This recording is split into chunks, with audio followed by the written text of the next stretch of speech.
Hello guys, welcome back to our YouTube channel.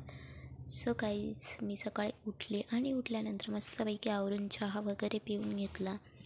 चहा वगैरे पिऊन झाला त्यानंतर बाहेर बघते तर बापरे काय डेंजर ऊन पडलेलं होतं आणि सकाळचे 11च वाजलेले होते गाईज. सो आमच्या इथे थोडं पाण्याचं शॉर्टेज आहे त्यामुळे आम्ही असं बकेट्स वगैरे बाहेर भरून ठेवतो शेजारी नाही लावून. सो बकेट्स वगैरे भरून घेतले आणि इथे बघा ही गाय आलेली होती. तिला मी पोळी वगैरे दिली पण तिला तिथनं खाताच येत नव्हती आणि मी पण त्या साईडला जायला तयार नव्हती कारण मला तिची भीती वाटत होती. सो तिने फायनली ती खाऊन घेतलं आणि काय आमचा गॅस संपून गेलेला होता आज. सो आपलं संपलेलं असलं की कोणाकडेच नसतं ते एक सीन आमच्यासोबत क्रिएट झालेला. पण आपली मम्मी असेल तर आपण उपाशी झोपूच नाही शकत गाईज.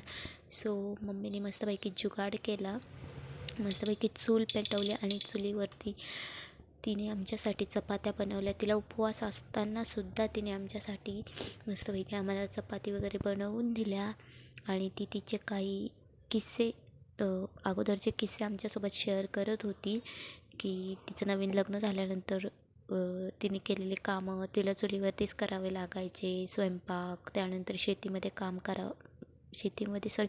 गायांचं वगैरे काम करावं लागायचं. ते सर्व तिने आमच्यासोबत शेअर केलं.